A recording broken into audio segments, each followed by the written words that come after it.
የዓለምን ኢኮኖሚ ካናገው የኢራን ጦርነት ቢሊዮኖች ያተረፉ ያሉት ኩባንያዎች አሜሪካና እስራኤል ኢራን ላይ የከፈቱት ጦርነት በዓለም ዙሪያ የሚገኙ ቤተሰቦች ላይ ከፍተኛ የኑሮ ጫና ባስከተለበት በዚህ ወቅት የተወሰኑ ኩባንያዎች እጅግ ከፍተኛ ትርፍ እያገኙ ይገኛሉ።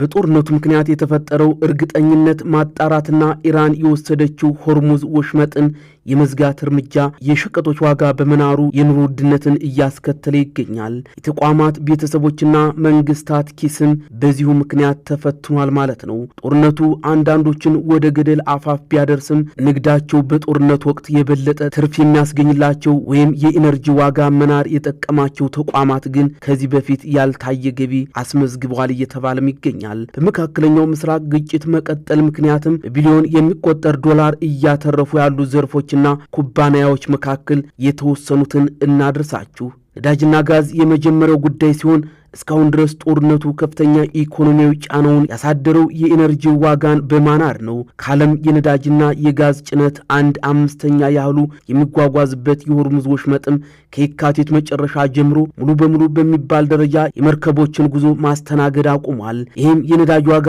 እንዲንር ያደረገ ሲሆን ከዓለም ግዙፍ የነዳጅና ጋዝ ኩባንያዎች ውስጥም የተወሰኑትን በዚህ አጋጣሚ ተጠቃሚ ሆነዋል ማለት ነው። ከፍተኛውን ጥቅም ያገኙት ግዙፎቹ የአውሮፓ የነዳጅ ኩባንያዎችም ጭምር ናቸው። እነዚህ ኩባንያዎች ሽያጭ የሚያከናውኑበት የንግድ ክንፍ ስላላቸው በዋጋ መናር ትርፋቸውን መጨመርም ችለዋል። ቢፒ የተባለው የብሪታንያ የነዳጅ ኩባንያ በ2026 የመጀመሪያዎቹ 3 ወራት ትርፉ ከእጥፍ በላይ አድጎ 3.2 ቢሊዮን ዶላርም ደርሷል። የኩባንያው የንግድ ዘርፍ ልዩ አፈጻጸም ማሳየቱንም ገልጿል። ሌላኛው የነዳጅ ኩባንያ ሸል በበኩሉም በመጀመሪያው ሩብ ዓመት 6.92 ቢሊዮን ዶላር በማግኘት ተንታኞች ከጠበቁት በላይ ትርፍ አስመዝግቧልም ተብሏል። ግዙፉ ዓለም አቀፍ ኩባንያ ቶታል ኢነርጂስ በበኩሉም በነዳጅና በኢነርጂ ገበያ ዋጋ መጨመሩ የተነሳም ትርፉ በ1/3 ገዳማ ጨምሯል ነው የተባለው። በ3 ወራት ውስጥ ያገኘው ትርፍ 5.4 ቢሊዮን ዶላር እንደሆነም ነው ያሳወቀው። የአሜሪካዎቹ ኩባንያዎች ኤክሶን ሞቢልና ሸብሮን ግን በመካከለኛው ምስራቅ የነዳጅ አቅርቦት መስተጓጎል ምክንያት ገቢያቸው ካለፈው ዓመት ተመሳሳይ ጊዜ ጋር ሲነጻጸር ዝቅ ብሎ ቢታይም ያገኙት ትርፍ ከባለሙያዎች ግምት ግን የበለጠ ነው። የነዳጅ ዋጋ ጦርነቱ ከመጀመሩ በፊት ከነበረው በእጅጉ የጨመረ በመሆኑ የሁለቱም ኩባንያዎች ትርፍ እያደገ እንደሚሄድም ይጠበቃል ነው የተባለው። ሌላኛው በዚህ ጉዳይ በርካታ ትርፎችን እያገኙ የሚገኙት ግዙፍ ባንኮች ናቸው።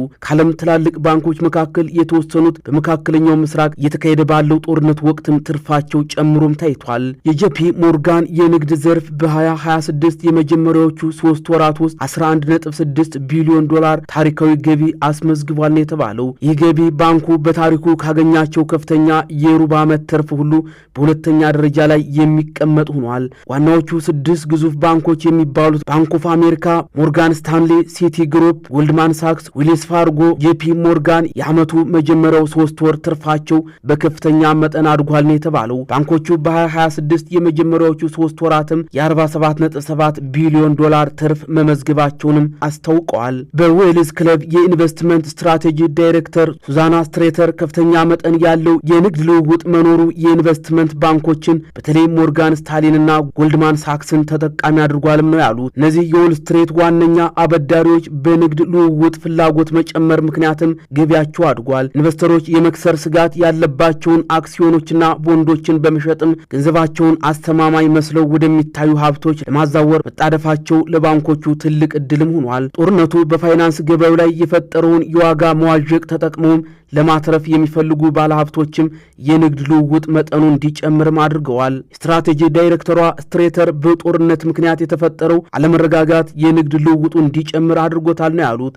ውጥረቱ ይባባሳል የሚል ስጋት የገባቸው የተወሰኑ ባለሀብቶች አክሲዮኖቻቸውን ሲሸጡ፣ ሌሎች ደግሞ የዋጋ ቅናሹን እንደ መልካም አጋጣሚ በመጠቀም አክሲዮኖችን በመግዛታቸው ገበያው እንዲያገግም እገዛ አድርገዋል በማለትም ነው ያስረዱት። በዚህ ጉዳይ መትረፍረፍ ካሳዩ ተቋማት መካከል ደግሞ የሚገኘው የመከላከያ ተቋሙ ነው። በኦዲትና ታክስ ተቋሙ RSF UK ከፍተኛ ተንታኝ የሆኑት ኤሚሊ ሳዮች እንደሚናገሩት በየትኛውም ግጭት ውስጥ ቀዳሚው ተጠቃሚ የመከላከያ ዘርፍ ሆኗልም ብለዋል። ግጭቱ በአየር መከላከያ አቅም ላይ ያለውን ክፍተት በማሳየቱ በመላው አውሮፓና በአሜሪካ የሚሳኤል መከላከያ፣ የድሮን መከላከያ ስርዓቶችና የወታደራዊ መሳሪያዎች ላይ የሚወጣው ኢንቨስትመንት እንዲስፋፋ አድርጓልም ሲሉ ገልጸዋል። ጦርነቱ የመከላከያ ኩባንያዎችን ምን ያህል አስፈላጊ እንደሆኑ አጉልቶ ከማሳየት በተጨማሪም መንግስታት የጦር መሳሪያ ክምችቶቻቸውን የመሙላት ፍላጎት እንዲኖራቸውም አድርጓል ነው ያሉት። የመንግስታቱ የመሳሪያ ፍላጎት የግዥ ፍላጎትም ጨምሯል። እንደ F-35 ያሉ ተዋጊ ጀቶችንና አካላትን የሚያመርቱ